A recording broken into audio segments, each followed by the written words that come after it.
करेंगे। जेबी केसेस में जुड़ने से पहले मैं बेंगलोर में काम कर रहा था। देर मैंने बहुत सारा ऐसे अनएजुकेटेड लोगों को देखा और बहुत सारे एजुकेटेड लोगों को भी देखा, सैलरी दोनों सेम भी देखा। तो इस चीज़ को मुझे लगा कि भाई ये तो गलत बात है। ये चीज़ हमारे साथ साथ झारखंड वासियों के साथ सब लोगों के साथ हो रहा है।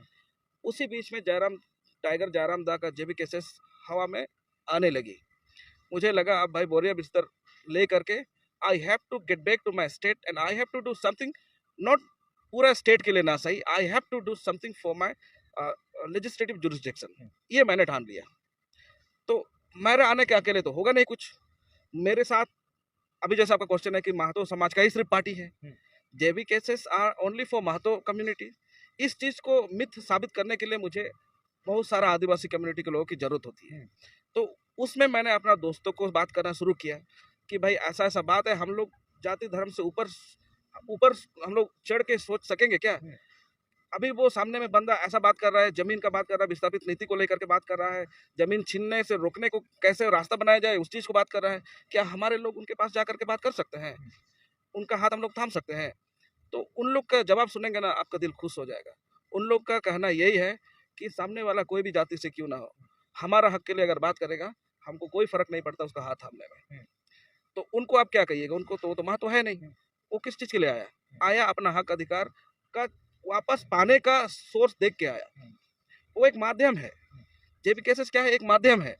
ये कोई कम्युनिटी का टैग है नहीं। इस टैग को हटाने के लिए हम लोग दृढ़ संकल्प लेकर के काम कर रहे हैं और ये टैग जो है कम्युनिटी महतो कम्युनिटी का जेबी केसेस है, इस टैग को बहुत जल्द खत्म किया जाएगा विद इन दिस ईयर। अभी ये तो खत्म हो रहा है 2 महीना के बाद। Within some months, you will see lots of ST communities person here doing the program of Jairam Mahato inside our डुबी क्षेत्र। ये हम लोग ने कोशिश किया है। दादा, जब आप सैलरी की बात किए तो मेरा मन पे एक सवाल आया पुनः कि 1932 विरोधी मंच का ही बात करेंगे, क्योंकि उनका जवाब उनका जो सवाल का जवाब देना जरूरी है। तो उनका कहना है कि जेबी केसेस में यदि स्टूडेंट्स हैं, यदि वो लोग कॉम्पिटिटिव हैं और आज के युवा जो कॉम्पिटिटिव हैं, तो वो मेन स्ट्रीम में आके कंपटीशन करें, वो आरक्षण के लिए लड़ रहे हैं। तो उनका ये कहना है, ये कहाँ तक सच है? वो नियोजन नीति को लेकर बात नियोजन नीति को लेकर के कहने का मतलब रिजर्वेशन को लेकर के, नियोजन नीति का सीधा सीधी बात होता है रिजर्वेशन को लेकर के। और रिजर्वेशन के लिए उन लोग को अगर भूख नहीं है तो काहे के लिए मतलब ये डिस्टर्बेंस क्रिएट कर रहे हैं। नियोजन नीति हम लोग से ज़्यादा तो अभी हाल फिलहाल में कितना सारा पोस्टेज हम लोग बांट के आए हैं, यूपी वाले को, बिहार वाले को। हमारे पास तो नहीं है। हमारे लोग तो उसको लिए नहीं। अगर 1000 का भर्ती होता है उसमें से मात्र 2-5 तो मिलता है। उसका कारण क्या है? उसका कारण ये है, हमने जिनको रिप्रेजेंटेटिव बनाया, हमने जिनको मुखिया बनाया, हमने जिनको लोकल वाले लोगों का भाषा सामने वाला सदन को नहीं समझ में आया, उसने एक इंसान को चुन करके वहाँ भेजते हैं ताकि वो हमारा प्रॉब्लम को बात करे। वो चीज़ हम लोग नहीं बोल सकते बोल करके उनको भेजते हैं, तो वो चीज़ वो आदमी नहीं बोल पा रहा है। जिनको हमने रिप्रेजेंटेटिव बनाया उनको नहीं बोल पा रहा है। इसलिए क्या होता है, इसमें क्या होता है, सिस्टम का जो सिस्टम में जो लोग हैं, वो लोग कहीं ना कहीं बाहर के लोग हैं। आप कोई भी मतलब हमारे इस सरायकेला के अंदर में, सरायकेला विधानसभा क्षेत्र के अंदर में जितना भी पुलिस स्टेशन है ना, सब पुलिस स्टेशन के एसएचओ या फिर आपका सीनियर इंस्पेक्टर कौन लोग हैं? बाहरी लोग हैं। हमारे लोग मिलेंगे इक्का दुक्का लोग। तो इसका कारण क्या है? यही है रिजर्वेशन मार।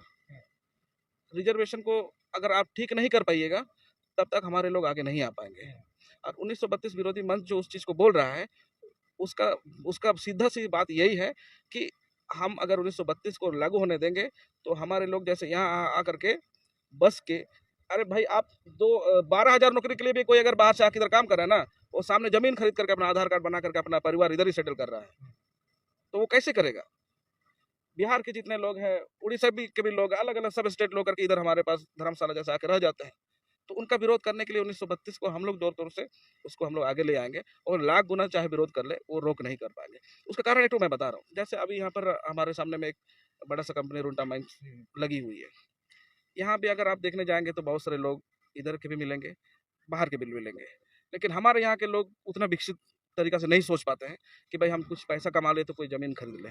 लेकिन बाहर से जो लोग आते हैं उन लोग एक चीज़ सोच करके आते हैं कि वहाँ वहाँ पर ही काम करेंगे, उसी पैसे से बगल में ज़मीन लेंगे। ऐसे करके तो पूरा जमशेदपुर खत्म हुआ ना। पूरा जमशेदपुर खत्म हुआ। पूरा चाईबासा किस चीज़ को जानते हैं, किस चीज़ को लेकर के चाईबासा होना चाहिए? चाईबासा होना चाहिए कोल्ठू लोगों के लिए सोच करके। कोल्ठू मतलब समझते हो, समुदाय के लोग का जगह है। लेकिन अभी उधर जाके देखिएगा ना, छठ घाट उधर बना हुआ है। कोल्टू लोग छठ घाट मनाता है क्या? तो उनका यही कहना है कि ज़मीन यदि हम लोग ले रहे हैं, तो आप लोग बेच रहे हैं तभी हम लोग ले रहे हैं। हाँ, ये बिल्कुल सही बात है, लेकिन आपको बेचने का तरीका ही अगर बदल देंगे तो? हुँ। आप किसका ज़मीन ले रहे हैं? आदिवासी का ज़मीन ले रहे हैं ना? आदिवासी का ज़मीन का उसका क्राइटेरिया है खरीदने का। सीएनटी के अंतर्गत, सीएनटी कानून के अंतर्गत हमारे पास ऐसे कोई प्रावधान ही नहीं है कि आप एक एसटी का ज़मीन को गैर एसटी को बेच सको। हुँ। तो इस चीज़ का धज्जिया किस लिए हो रहा है? क्योंकि हमारा सीएनटी प्रोटेक्टेड लैंड को बेचने का नहीं रोक पाने का मेन कारण यही है कि हमारा आइडेंटिटी ही नहीं बन पा रहा है। हुँ। अगर सीएनटी अगर सही से लागू होता है ना, तो नहीं बेच पाएगा। आपके पास ज़मीन है बेचने लायक, लेकिन आप बेच ही नहीं सकेंगे तो वो बसेगा कैसे? सीएनटी बनाया किस चीज़ के लिए? आपको अगर सरायकेला के अंदर का जितना भी ब्लॉक्स है, सीओ ऑफिस है, वहाँ का रजिस्टर टू अगर चेक करने लगिएगा ना, आप बस बोलेंगे कि इतिहास में सिर्फ है सीएनटी, एक्चुअल में है नहीं। कोई भी ब्लॉक ले लीजिए, कोई भी ब्लॉक का आप रजिस्टर टू उठा के देख लीजिए, रजिस्टर टू में गैर आदिवासी का नाम से रजिस्टर टू में चढ़ा हुआ है। लेकिन सीएनटी तो साफ साफ बोलता है जी थाना के अंदर में जो रिलेट करते हैं उन्हीं को बेचा जा सकता है। मतलब एक तरह से आप जो है बोल रहे हैं, आरोप भी लगा रहे हैं कि जो है गड़बड़ झाला की जा रही है इसमें। बिल्कुल। सीएनटी जमीन है, लेकिन उसको गैर सीएनटी कर दिया जा रहा है, तमाम जो है घूसखोरी वगैरह कुछ भी करके उसको अधिकारियों के द्वारा, और उसके बाद उसे बेची जा रही है। तो ये खत्म होना चाहिए। ये खत्म होना चाहिए। ये खत्म तब होगा जब हमारा आइडेंटिटी उभर के सामने आएगी। तो ये आइडेंटिटी उभर के कहाँ सामने आएगी? 1932 ही उभर के आएगी तो ही हमारा स्ट्रॉन्ग आइडेंटिटी बनेगी, और वो आइडेंटिटी ही हमारा वो रास्ता बंद हो जाएगा जहाँ से त्रुटियां निकल के आ रही है।